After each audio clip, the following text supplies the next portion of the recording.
welcome to a completely different video, but a video that I have been wanting to do for a while, and that is how I started my business and the long, tedious journey it took to get here. Now, I just want to preface this with the reason why I wanted to come out with this video now more than ever is I've noticed just in my environment where I live and amongst a lot of small businesses, there's this rising feeling that to have a small business, especially a brick and mortar, and just exist on that level of a small business is only for people with money and people who already have money behind them. And this is an unpopular opinion, but it's true. I see a lot of small businesses who can't even get their foot through the door because they can't get approved for a loan to get a space, or the spaces are insanely expensive in rent, and all they have are their dreams and their plans and what they want to do, but they don't have the capital behind them to do it. And I know some of that may just be boring number stuff, but sadly, that is kind of how it is for small businesses now. And I'm going to explain why I say that in this video and explain how I got to where I am and how I was able to start my business without a loan or without anything like that. Now, I wanted to also do this video because when I started my podcast back in, I think it was 2021 or 2022, I can't quite remember. One of my first episodes was having ADHD as a small business owner. And from there, that inspired another episode of how I started my vintage shop. And I was really proud of that episode because up until that point, the only people that really knew my struggle of starting my business, which for those of you watching, I guess I should go back and say, if you don't know what my business is, I own Carmine and Hayworth Vintage in Fargo, North Dakota. It is a small vintage shop where we carry vintage clothing and accessories and all that jazz for all genders, but we also carry vintage inspired pieces as well. And I also have an archive of important pieces to me in the shop that people can come and learn from and look at and see where a lot of our favorite pieces today originated from. So in that episode, I was able to talk about my journey as a small business owner, where I started, how the idea for my business came about, and what now I've been told is an unorthodox way to gain momentum as a small business, but how I see decades ago was the actual path to starting a small business. So I wanted to have a video component with that. And if you want to listen to that podcast episode I did a couple of years ago, I will link it in the description down below. I'm going to try to remember the things that I talked about in there, but there are also some new things that I wrote down that I wanted to share as well. Now, as a vintage shop owner, it's very similar origin stories. You hear a lot of vintage shop owners or those who love vintage. You don't know the first time you realize you love vintage. You've always just loved it. And for me, what really made me know that this is what I wanted to do for a living was when I think I was 9 or 10. I was at a vintage shop in this small lake town in Minnesota, and I found this robin's egg blue Samsonite train case, and it had the original keys, the original owner's initials on it, this little marbleized tray. I still have it. I still use it. And it was magical to me. I brought it everywhere. It wasn't practical, but I put my books in it. I packed my clothes in it whenever our family went on trips. I think of that train case and it holds the fondest memories because it just felt like home to me. It felt like what I wanted to do. So ever since a young age, I have loved old pieces, whether it be antique, vintage, and I just started collecting. Now, one of my first collections were brooches. I became obsessed with brooches. I don't know where that came from. I would like to think it was probably from Elizabeth Taylor. One of my career goals. When I was in junior high, they would ask you, what do you want to be when you grow up? And I said, I want to clean Elizabeth Taylor's jewelry collection. That's all I wanted to do. So I started collecting brooches like this throughout the years, amassed a bunch of stuff as I went different places. And eventually, when I went to college, I was studying English. I have my degrees in English and women and gender studies. In order to pay my way through college, I had 3 jobs. I was working at a small local boutique in our town. I had numerous jobs throughout that time. My boutique job was the longest running job I had throughout there. I worked as a dishwasher. I worked at a clinic. So I was doing a lot of stuff to pay my way through college, and one of those was selling my vintage pieces. And I'd started an Etsy shop towards the tail end of college, just because, I don't know, I felt like I had more time. I was double majoring and I was exhausted. I would have class from 8 in the morning until 6 at night. And then after that, I would have to go to my dishwashing job until midnight. And it was the same thing every day until I graduated. So I think it was in 2011 or 2012, I started my Etsy shop and began selling those pieces to earn extra money to start paying back my school loans. Now, from 2012 until 2018, I sold vintage on the side. And since at that time, I still had a couple of jobs. I've always had at least 2 jobs throughout college into my 20s. My Etsy money just was something I could stash away so I could find more pieces and collect and sell. Very similar stories to a lot of sellers you see online. But then in 2018, I was working in salon management, and I really liked my job, but things just weren't working there, and I kind of could see the writing on the wall. And I was on Craigslist, and I found this tiny little studio space in a historic building in downtown Fargo called the DeLandrese's building. And it was the first indoor mall in, I believe it was in this region, specifically in North Dakota. And it was a little studio shop space in the basement of this building.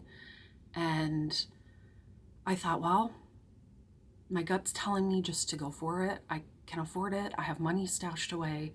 I don't know what's going to happen with this job. So I emailed the landlord, went in for a meeting. They almost, and I found this out after I signed the lease, they almost didn't rent to me because they thought vintage shop meant thrift store. And to them, they didn't want a thrift store in their building. That's a whole other story. But I told them at that time I did online vintage sales. I was working my way to doing brick and mortar, but I was also renting out pieces just to people going to events, parties, little things like that. But once I got that shop space, I was fired from my salon job for that being one of the reasons, amongst others. I won't get into that. That was a really weird period of time. So I found myself just at the studio space. I didn't have, for the first time ever, I didn't have another job. That was my only job, and I had to make it work. So I hustled with my Etsy shop. But at some point, I thought, well, this little studio space in this building, I'm getting people in. I'm heavily relying on social media because at that time, social media was still, I believe, algorithmic. And it was helping my business a lot, but I knew it needed to grow, and my business couldn't grow in that tiny little shop space. I wish I had a full view of what it looked like because it was very, very small, but I loved it. So from there, I took on another part-time job. I ended up working freight at Victoria's Secret, and it was supposed to just be a holiday, over the holiday job, but I ended up extending it, and I worked freight from 5:30 in the morning until 2 p.m., and then I would go straight to my little shop downtown, and if I had people that wanted to come in, or I would pack orders, do online sales, and that happened for about a year until I realized again that burnout is the killer of all things. And needless to say, I was exhausted. It wasn't my first mall job. I hated working at the mall. I hated the hours. I hated working for a corporation. I didn't like anything about it. So I knew I had to make a change. And that's when I decided to take that really big risk. And leading up to that time, I'd been working on securing a small business loan so I could afford a slightly bigger space.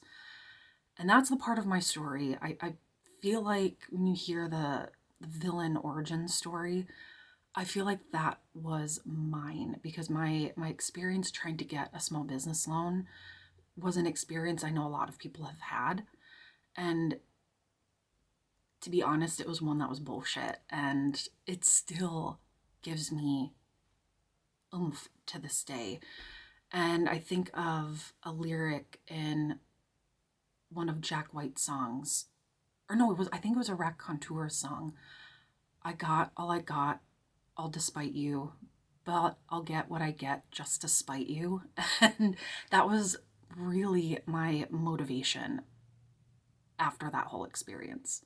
So to back up a little bit, when I still had my job at the salon and I got my little shop space, I then had gone into the bank. I wrote my business plan. I went to every little small business incubator that was in my town.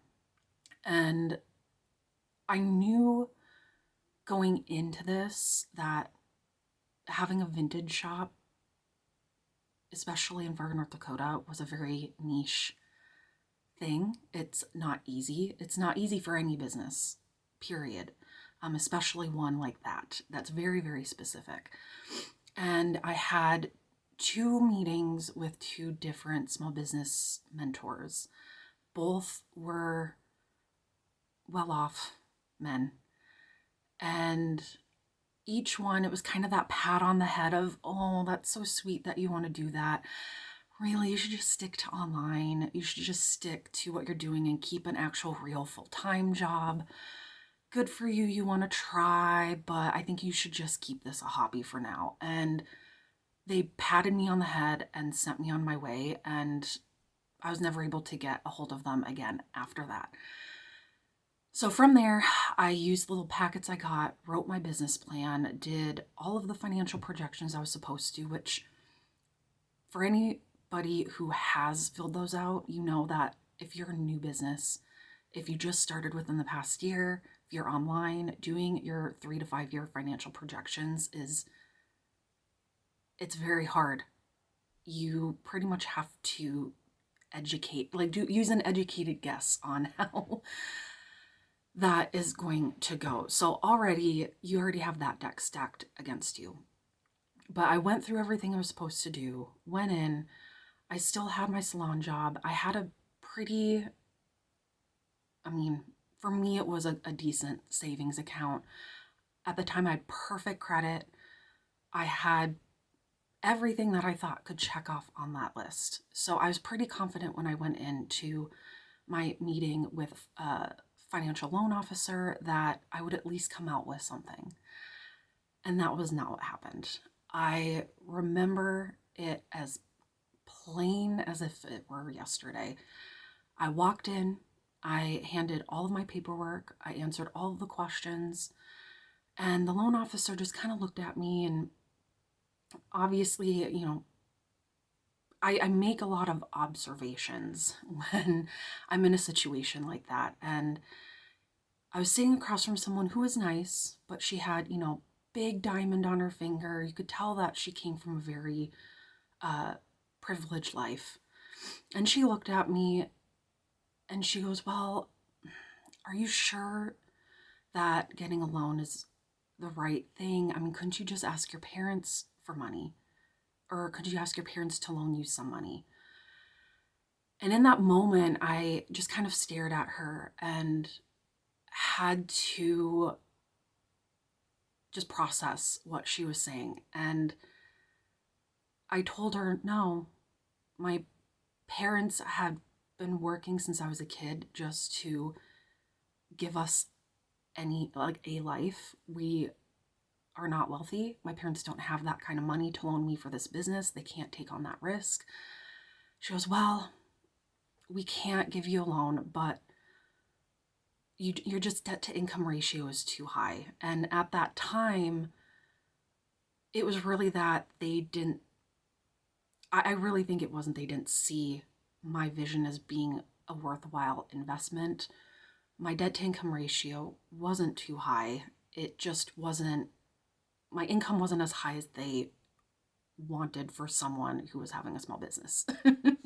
So I left that meeting feeling very deflated, but also angry. I remember getting on the phone with my mom and telling her exactly what was said. And in that moment, it was hard because my mom felt bad that her and my dad couldn't help me. But also, I didn't want them to help me. I wanted to do this myself. I paid my way through college. I wanted to do this myself. That was the point. I didn't want my mom and dad to start this business for me. Kind of their origin story with small business. They owned a small business before I was born. And it was a small restaurant that ended up, it was a bad location, just bad timing on all fronts. And they had to declare bankruptcy. And they experienced how hard it was to own and operate a small business. And they wanted that to be a family business to pass on to me and my sister. And that didn't happen for them. And I know they were petrified that was going to happen to me. And had they had the money, I know they would have helped. But that's not what I wanted. So they were hurt because they felt bad that they couldn't help me. They couldn't do anything for me. But what they did for me was show that if I wanted it, I could do it myself. And they got through a lot of their financial struggles. My dad worked at a gas station at night to pay the bills. My mom worked full-time. Me and my sister learned our work ethic because of my parents. So I knew I had that in my favor. So I left there with a $5,000 line of credit.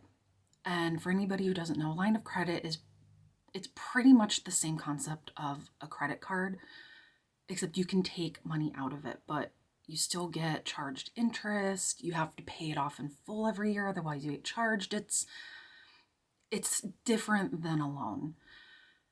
So I went into starting my little space in 2018 with my $5,000 line of credit, and I still have that line of credit today. I've cradled it this whole time because I knew how far I had to stretch that dollar. So I had that, what was in my savings account, and I decided I wanted to do this full time, and I was going to do whatever it took to do it full time. And I saved up as much as I could when I was working freight and decided that I was so exhausted working freight early morning to afternoon that by the time I got to the shop, mentally, I could put out a couple of listings, but there was no way I could grow my business with how tired I was. And I knew I had to make a change. So I quit my job at Victoria's Secret, and a slightly bigger space in the basement of the DeLandrecies building opened up, and it wasn't too much more than the space I was currently in, but it was bigger. It had what I thought would be a perfect dressing room, 2 kind of office spaces, and just a main area. And it had a little window. The cutest little window looking into the atrium of this historic building. So I jumped the chance and I hopped over there, and that's when I decided to go full time. I don't have heat in my office, so I keep sniffling because it's very, very cold in here. It's winter. So I opened that shop later that year, and I think it was end of 2018. Yeah, it was the end of 2018 going into 2019. And I did a bunch of markets. I hauled ass on social media again. I kept doing Etsy and just tried to grow my business from the ground up. And at that point, I was making enough to pay my rent, which I think at that time was like $469. And for what I had, the space I had, even though it was in the basement of this building,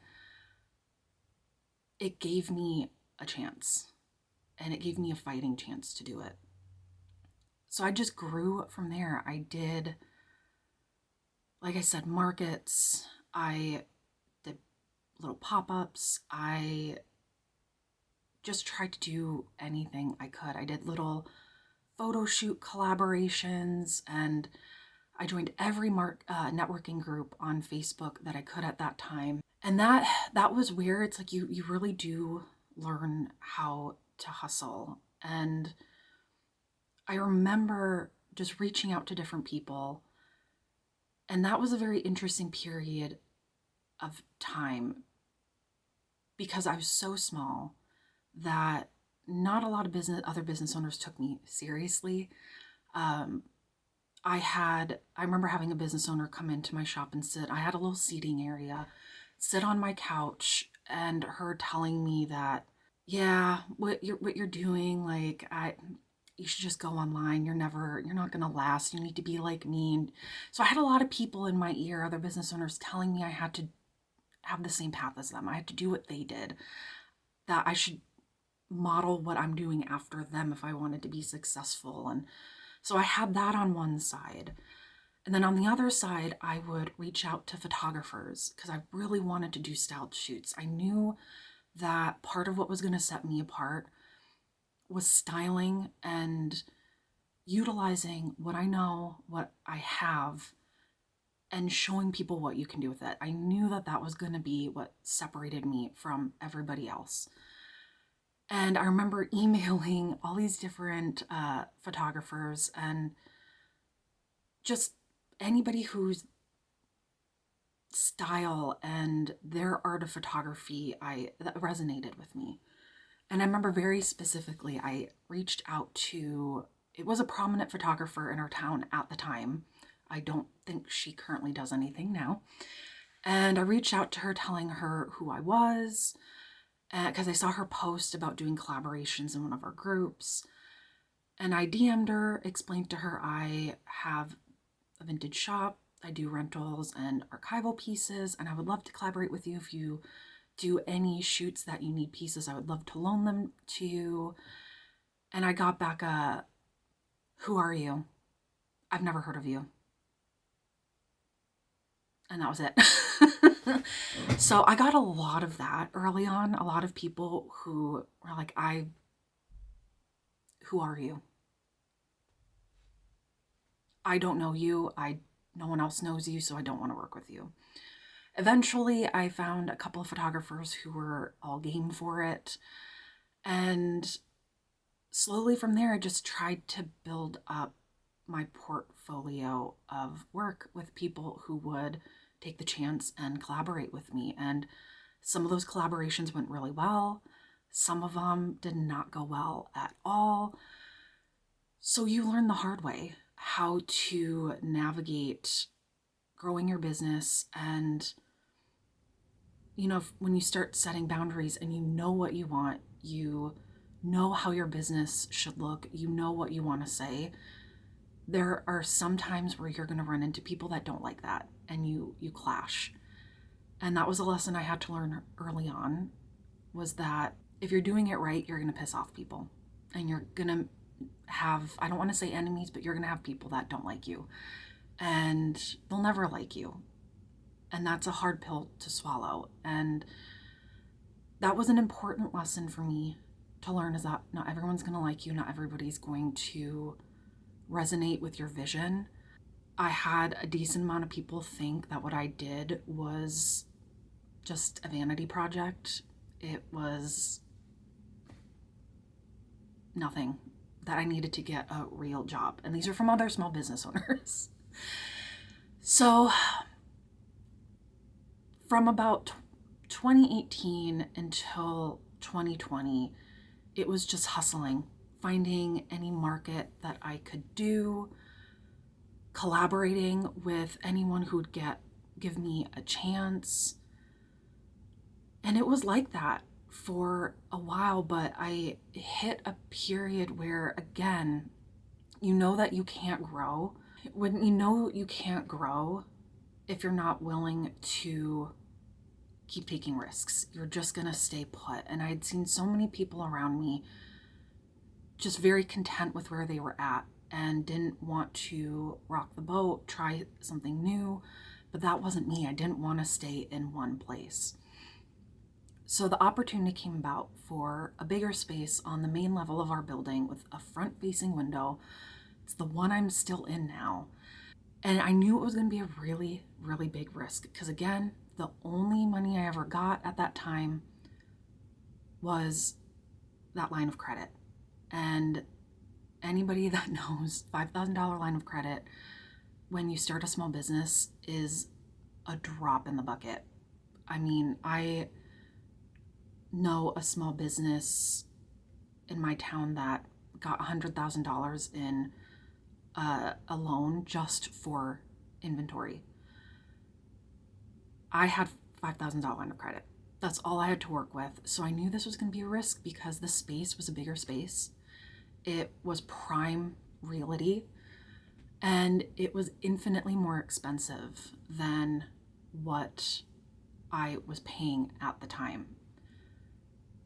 But in my gut, I just knew I had to take a chance and I had to do it. It's just that gut instinct that you get.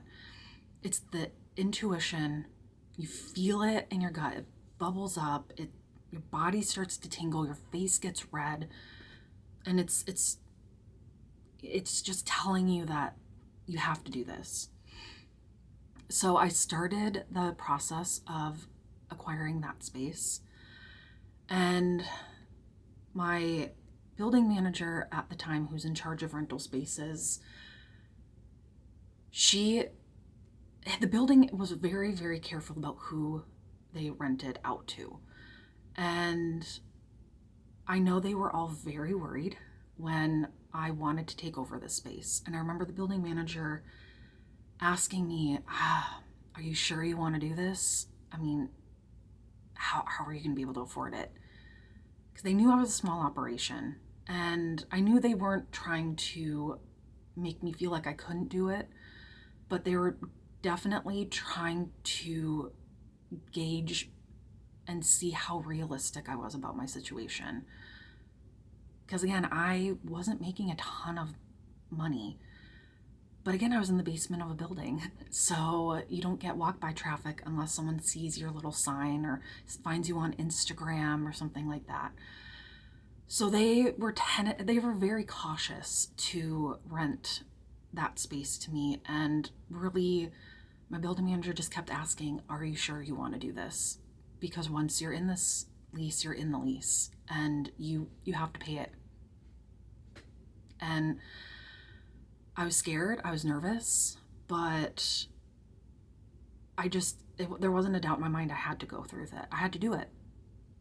So I signed the lease for it, and I believe it was February 1st of 2020 was when I officially took over in my new spot. And we hauled up all of my stuff from my little basement suite up the elevators, just down the hallway a little bit.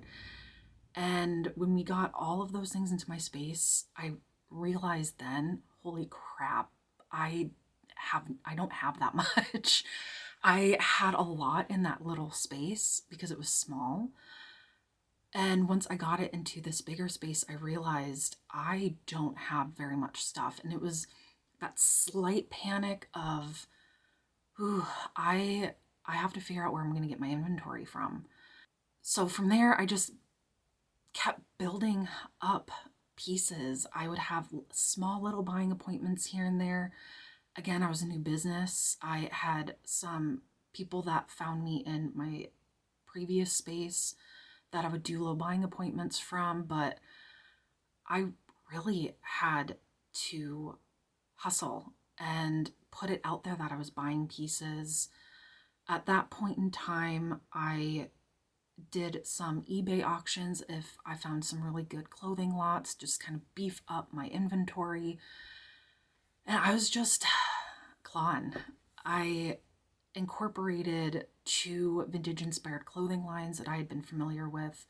One was Unique Vintage and another was Collective Clothing, which Collective sadly has closed now, which was devastating. But that's where I started to see that for the rent I'm paying, the space I'm in, I need to do more than just sell vintage. I need to do more. So I was starting to feel out the pieces that I was going to start getting in. And then the COVID-19 pandemic happened. And in March 2016, no, see, it already feels like it was a million years ago. March 16th of 2020 is when all of the businesses shut down. And we shut down until about June 1st, which June 1st was actually the anniversary of me registering my business and getting my LLC back in 2018. So I had from March 16th until June 1st to really sit with this new space, this new concept of my business, and to figure out how the hell am I going to do this when I've only been open for a month and a half in this new space, and now I have to shut down. And at the time, I only had my Etsy shop. That's all I had. My Etsy shop, my Instagram, and my Facebook. That was it. And I remember going to the shop, all masked up, just ghost town, and sitting in my shop thinking, I need to figure something out because I will not survive this. My business won't survive this if I don't figure out my next step and how to make money while being shut down as a new business. Because everybody around me, they had years of customers and people knew them. No one knew who I was. No one even knew my shop was there. Because at the same time of the shutdown, they were doing renovation on our street and block. So they had ripped out and taken out that entire street in front of my shop, the entire sidewalks. You physically couldn't access my shop. So it was really a crossroads of I can either sit and wallow in my situation right now and just resign myself to the fact that my shop isn't going to make it. I'm going to have to go back to working 2-3 jobs, or I can go to my shop as I normally would and keep working and figure it out. And that's exactly what I did. So for the first couple of months, I was in my shop working at my normal hours that I would have if I had been open. And I built my website from the ground up, put all my listings on it, taught myself how to do my SEO. I taught myself how to manage all my Google listings and do all of the, just everything behind the scenes for the website that I possibly could. I taught myself how to do it because I had time. Something that a lot of small business owners and people in general, anybody, you don't feel like you have a lot of. It's just time to sit and figure shit out. So I just, pounded the pavement of my website and hammered that out. And right when I launched it, I had my first sale. And it was actually a woman that I have to say her shop because she's amazing. It was called You Were Swell, and she changed it to Dreaming of Johnny on Etsy. Amazing artist. I have tons of her pieces hanging in my shop that everybody wants to buy. So I direct them to her Etsy shop because I will not let go of mine. And she was my first online sale. And it was that hope and that glimmer of, okay, I'm doing something here. So from there, I knew I couldn't just rest on a new website because it takes a while for your SEO to build up, and I was still learning how to do it. So I utilized the network that I had built around me and the other business owners I had met. And there was another boutique owner who I became close to, and I definitely looked at as someone who knew how to hustle and was doing different things to reach her customers.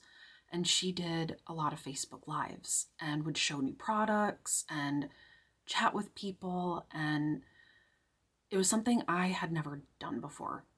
I had little videos on my personal Instagram, but I never did a live or anything like that. So I was petrified.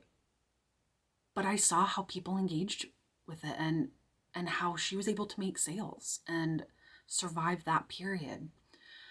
But I thought, well, I don't really want to just sit and show vintage because that's going to be very hard. I have clothing that I have to put measurements up and condition, and that would just be really difficult. So I went online and I went on this site called Fair. It's very common now, a lot of small businesses. It's a platform where it connects you with a lot of artists, makers, wholesalers. And I found a couple of lines that I thought would really fit the spirit of my shop. And I started getting these vintage inspired novelty bags in. They look like popcorn. I still carry them to this day. Working telephone purse and backpack, our most popular one, little camera. And so I just got all these fun little purses and gifty items in that I thought would be cool to share. So I did my first live with those in my home, and I started making sales. And I started gaining customers who would see me on Facebook, see these cool pieces I was showing, and would buy from me. And I would mail it to them, or they would come meet me at the shop, and obviously they would have to stay outside because at that time, again, we were still shut down, and I would hand them out the door, leave them at the door for them. So I slowly started to gain a customer base through Facebook Lives. And then those Facebook Lives turned into now my earlier version of this YouTube channel. And if you go back to 2020, you see these little unboxing videos that I would do with vintage. And I had this old camera of my sister's that I would jimmy rig up on. Like right now I have my camera on a bunch of books and an old hairdryer. And I would film these little unboxing videos and people could see the vintage pieces I was getting in. And even though they couldn't physically come into the store, they could see what I had. And if they wanted to learn more, they would head into my DMs. And me and my partner would do little skit type videos because he was working from home at the time, still is.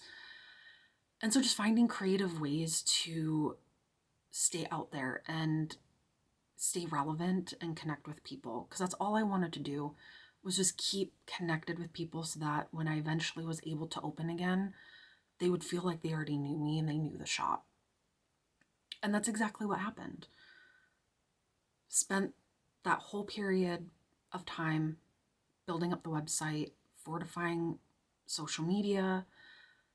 I met people through those Facebook Lives that eventually I was able to finally meet in person. And then a year later, finally got to see their face without a mask. It was this really interesting period of the shop where you started to build really genuine connections with people. And June 1st, we opened back up again and tried to navigate this new world post shutdown. And as a new business, there was no normal for me. Everything was new. That holiday season was new, everything.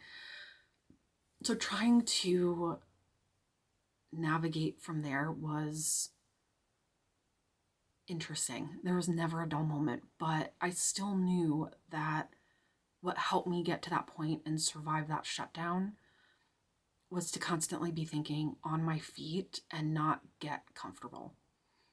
Because again, I didn't have anything to fall back on. I didn't again, I didn't have a loan. The first round of PPP loans that went out, I was denied. I didn't get that. So I had to just keep hustling. And I had that mentality straight out of the gate when I was able to reopen again, is I just have to keep on keeping on. And I still did Facebook Lives. Eventually that petered out because people weren't going to be online as much. So then I knew I had to go back to doing what I loved to do, and that was continuously networking. So I went back into networking, started meeting new people again, going to little mixers, networking groups, and started going hardcore into more collaborations because I knew that's what worked. And I was able to meet a lot of collaborators, turn friends. I've talked about this in previous videos, people I still work with to this day. But it was a really interesting time because all around me, I was seeing established businesses who had been around way longer than me closing because they couldn't quite recover from the shutdown. And now you flash forward to now, I'm filming this 23rd of December 2024. We're almost into 2025. And every month, every year since then, it still feels like that extended period where I'm looking around and these businesses around me keep closing. Nothing has really changed. It's only gotten harder and harder to start, maintain, and keep a small business.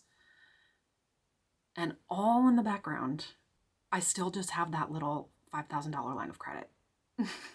That's all I was working on. Hand to mouth, just keeping up every month.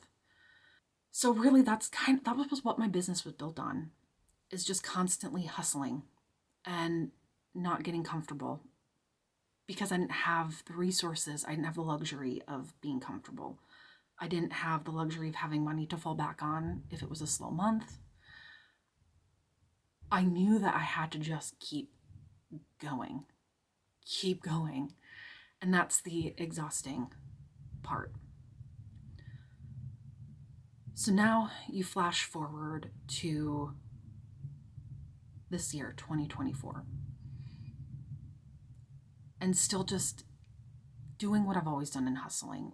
I was very, very fortunate and lucky to be one of 500 small businesses in the country through Main Street America and American Express to have received a $10,000 small business grant in, I believe it was it May or June? I think it was June. And that couldn't go to rent. It couldn't go to utilities.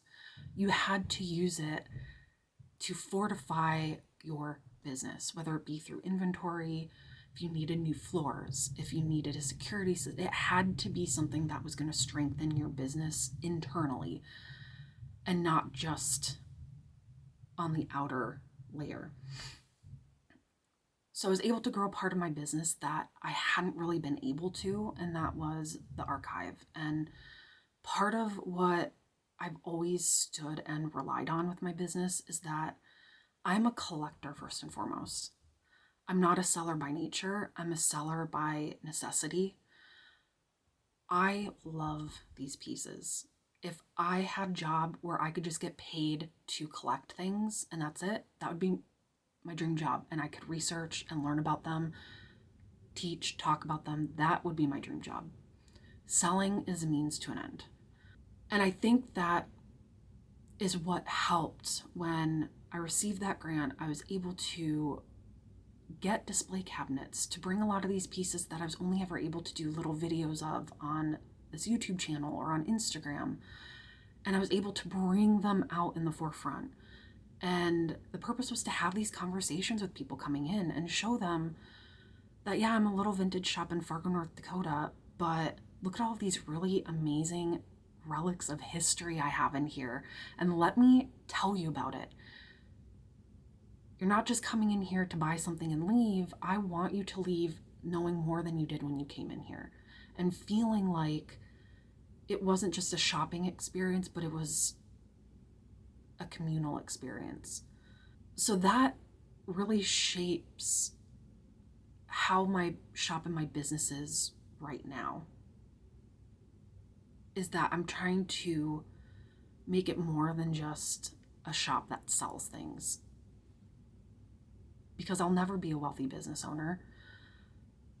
I start to think that I don't know if that really exists in terms of what you think of. And that was kind of my purpose of this video. And just through talking to people, I'm not super upfront about my business journey. It's not something I talk about a lot, not because I'm ashamed of it, but it's almost just that if you ask, I'll tell you, but I'm not going to wax poetic about, woe is me. This is my journey for small business, and so many people said no to me. It's sadly, that's life. And if you ask, I'll tell you and I'll give you my advice, but that's not what I'm gonna constantly be talking about. But through me not talking about it a lot, I've noticed that a lot of people have the assumption, and they're not wrong. This assumption comes out of a perception that I see why people think this. And it's that if you're a small business owner, you are inherently wealthy. That whether it be for your small business, you make a lot of money, or you have a husband or a parent that pays for your shop. And as much as I wish as that wasn't the case, there are a lot of businesses that are like that. And that's okay for them. I mean, if you have the resources, you're going to utilize them. But it does create this narrative of, if you are coming from a place where you have debt, whether it be student loan debt, credit card debt, if you were unlucky enough to not be born with tons of money or a family that's able to give you money and support you, that there's no room for you in the small business world. And more, that isn't completely wrong. And a lot of it is, it's expensive to have a small business. I mean, rents alone are insane. Even where I live in Fargo, a 500 square foot space with no separate, you don't have your own separate entrance. You have a small window, little 500 square footer, $2,000 plus cam and utilities. That's a lot for a small business. And if you started off like I did, sorry, I had to pop off for a minute because I forgot to unlock my door for my mailman. I have orders going out, so they had to pick them up and I locked them out of our porch. Anyways, so if you're a small business starting out and you're not able to get a small business loan, whether you went to college or not, you have even just a little bit of credit card debt because you have to pay credit card for everything now. And you have to get a credit card to get a credit rating, to get an apartment, to get a house. I mean, you have all of these odds stacked against you.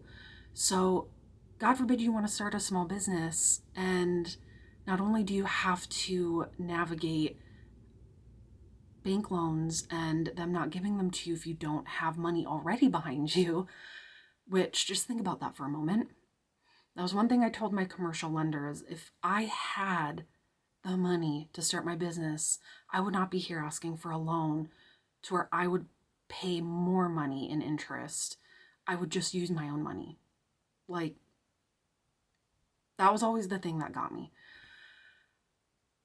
So set aside that you're worrying about all of that when you start a small business, but then when you actually get to the point where you're looking for a space and you're hit with, I have a bedroom size shop with no separate entrance and I'm paying more than a mortgage on it in rent, that, I mean, how can you not think that starting a small business is impossible? And it really bothers me. And that's why it is about timing too, because I know when I found my spaces, it was right at the perfect time because the building I was in, everybody wanted their spot on the main drag of our downtown. That was the place to be. That was the place to have your business. If you weren't on Broadway in downtown Fargo, you were kind of looked down on of, oh, you moved on to Main Avenue. Business would probably do better if it was on Broadway. And I think every downtown has that mentality. If you're not on the main strip, it doesn't count, which is bullshit. That's not true. So I got in at the right time when no one was paying attention to this spot. The block had a bunch of vacant spaces. And for years after that, businesses would move in and out. We would have vacant spots. But now the tides have turned in my area of downtown. A lot of businesses that were either on Broadway or on the offshoots of Broadway have started moving down to our side of downtown. So the winds have started changing, and never a dull moment. But I got lucky that I was on Craigslist at the right time, and I found this little spot, little hole in the wall space in a basement, and was able to get my foot in that door and slowly climb my way up. And now more than ever, I know if I tried to start my business now, I don't think I'd be able to. I don't, and I think purely, even if none of my other situations had changed, I don't think I'd be able to find a spot. Because all of those little, like the spots that I had rented originally, I think they just came up for rent recently, but it's hard to find a vacant space. And if you find a vacant space, it's hard to find one that is affordable. And if you think of a small business like me that just started out, rent is a killer. And that goes across the board for everything, not just small businesses, but just living in an apartment or in a house. Everything's getting more expensive. So I thought it was important to just talk about my experience with it. And my hope is that anybody who's watching who has a small business and you feel like you've been clawing your way up and hustling and you feel like you're just tired and when am I going to be able to actually just sit back and enjoy what I did? Or if you want to start a small business and are feeling discouraged that you feel like you can't afford it, I understand. And I don't think there's anything I can say that can alleviate that other than when you really, really love what you do, that I feel like is what carries you. I mean, if I didn't genuinely love what I do, if I didn't love vintage, if I didn't love this as much as I did, I would have quit a long time ago. And you're going to face a lot of challenges. I still face a lot of challenges as a small business owner who doesn't have a bunch of money behind me. It sets up a whole other level of challenges. And it's almost just my way of trying to empower anybody watching that it's going to be hard no matter what, but you really have to be strong in your conviction of what you love, the vision you have, and what you want to do. Because the money, being a small business owner, unless you're creating an app or you're making a physical product, in the business that I'm in, I'm never going to be wealthy. I'm never going to be rich. I just want to be able to pay my bills and be surrounded by pieces that inspire me and be able to talk to people. I'm not going to get rich from this job. That wasn't my goal starting it. I just wanted to do something that I loved and be able to connect and inspire other people to do the same thing. And from businesses I know and businesses I've talked to, it's so circular. A lot of businesses live off of loans. You get a loan to pay your staff and do payroll. You get a loan to do inventory. You get a loan to pay your rent. And once that loan's done being paid, you take out another one. And it's just a constant cycle of just taking out loans to survive, taking out loans to survive. And that's one thing that has set me apart, is that I didn't depend and rely on loans when I started, and I don't do it now, because that won't help me. That won't help me for what I want to do. So whether it's you want to have a little shop, you want to do your art full time, there are many different paths to get there, and it doesn't look the same for anybody. And it may not be a brick and mortar. It may be full-fledged online. Like, it doesn't look the same for anybody, and don't let anybody tell you that if you're not taking this path, or if you didn't get a loan, or you don't have a front-facing spot on a really popular street, that you're not going to succeed. You have to love what you do. You have to be passionate about what you do. And that drive and that passion have to outweigh everything. And I cannot stress that enough.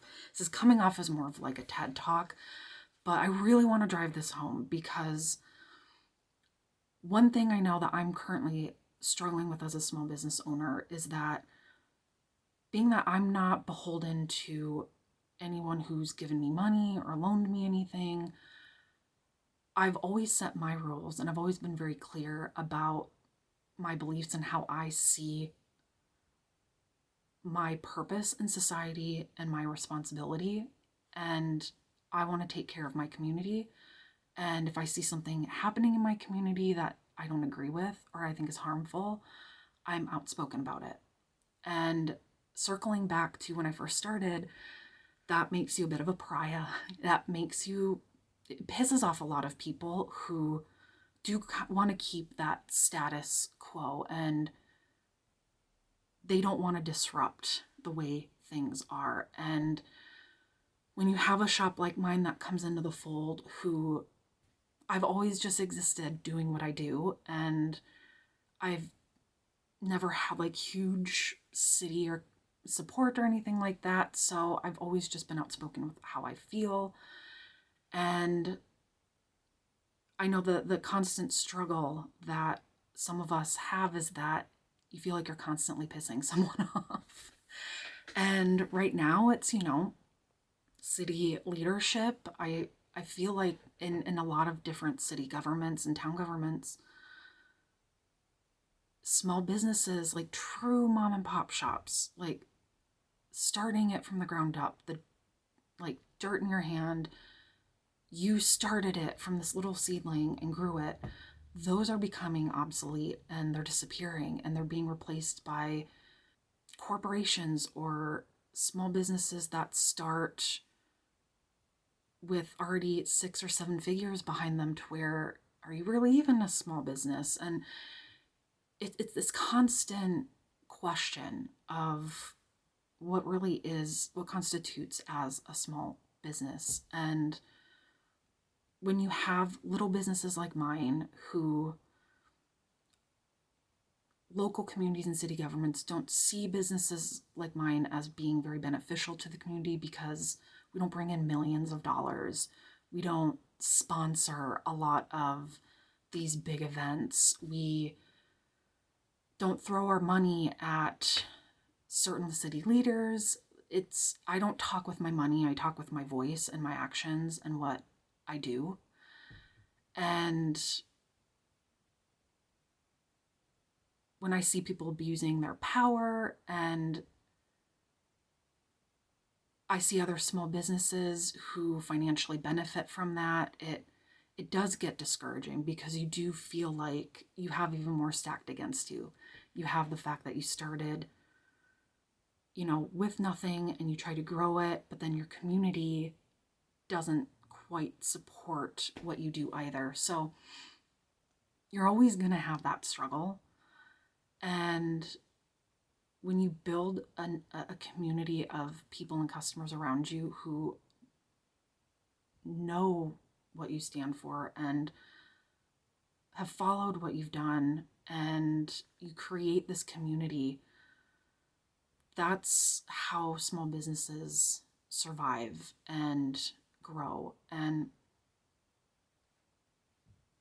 that's really all you can do, is be very firm in your beliefs and your vision and plow through anybody who tries to stop you or tell you what you're doing isn't the right way, or you're not important enough, your business isn't important enough, that no one supports you. It's another thing I was told when I first started, is how many businesses didn't support me. It's weird. Like, it's such a weird environment, and I don't want people to get discouraged. And there was a period where if I didn't have the friends and family that, through my strong passion and belief in what I was doing and what I saw as a vision for my shop, they believed in it too. And even to this day, I have friends and family that, when they see I'm starting to really just get discouraged and burned out, they're the first to ask, well, what can we do? What can we do to fix this? And that's the difference, is you create really genuine connections with people that they were with you from the very first hustle all the way up to here. I keep looking up because my camera is close to dying, but I hope this has helped, or even if you're just curious on how I started my shop and just kind of the experience of being a small business owner, specifically a vintage shop owner in the Midwest. It's been tough, but again, I love what I do. My love outweighs everything, even on my worst day. And I can have just people come into the shop who say the meanest and cruelest things. I just stop myself and think about everything I've done this far and why I started this in the first place. And it gives me the motivation to keep going, because I believe in it that much. And I think we all have those things in our lives that we love and we believe in and inspire us. And you just have to keep holding on to that, especially now more than ever. We are in a time where, I know, talking to my customers, we have a lot of uncertainty, a lot of fear. We don't know what's going to happen. And that's where you really have to hold on to the things that you love and that motivate you and inspire you. And what I do with my shop inspires me. And the stories that I've been able to tell and have been told to me through the pieces and the people I've met and the pieces I've acquired, there's an importance in that. I'm a storyteller that accumulates these stories and physical things, and I pass them on to people that are going to continue those stories. And that's the importance of a small business, is your deep roots in your community, not a surface level of just, here, buy this t-shirt and then come back in another week and buy 2 more. It's, I'm entrusting you with this piece that was owned by this amazing woman who did hair and makeup for royalty. And this was her treasured piece that would have ended up getting thrown away, but now you're buying it, you have the story, and now it's your job to make sure that this lasts another 60, 70, 80, 100 years and keeps getting passed down with this story. That's how communities grow. That's how communities build. And that's how you really make a difference and really get your fingernails into a community as a small business, to where if there are those that want to get rid of you, they want you to close, it's going to be very hard for them to do that, because you're in there like a leech. You're in there like a tick and you're not letting go. And that's one piece of commentary that always sticks with me, is when I was first able to hire an accountant after, I think it was after 3 years of being in business. I wanted to make sure all my paperwork was good, and taxes scare the hell out of me, so I wanted to make sure that was set. And my accountant at the time, I remember just listening to me talk about everything I've talked about here and looking at my paperwork. I remember him telling me, you're really scrappy, and that's why you've survived, is you're scrappy. You're willing to get down in there, get dirty for it, do the hard, unglamorous stuff, and that's what keeps you going, whether it be a small business or life in general. So I hope this helped, and I hope it shows that, again, there are many paths to get to where you want to be. And if you don't have parents that can give you money, you can find other ways to do it. It's not going to be easy, and it's going to be hard, but you can do it. Especially if you want to start a little niche vintage shop like mine, that if I had $1 for every time someone told me I should just go online, that would make me wealthy. But if you're curious about more information on how I started my shop, again, I'll link the episode where I talked about opening up my shop below. And if you want to listen to my old podcast episodes, I don't know if I'll ever do or record another podcast episode. I get hyper fixated on things, and this is what I'm doing right now. So maybe I'll go back and do another episode at some point, but there are a lot of really good ones. So I recommend, if you like podcasts, go listen to it. It's not award-winning stuff. It was just me newly on ADHD medication and having a new focus in life. But I thank everybody for watching. And again, if you have any questions, or if you want me to do another video on experiences I've had as a small business, which I've had plenty, good, bad, ugly, all of the nitty-gritty, let me know. And just keep on doing what you're doing, and stay passionate, stay strong, stay full of convictions, and stay scrappy. That's really just the motto. Just stay scrappy. So thank you all so much again for watching, and I hope to see you back soon. Bye.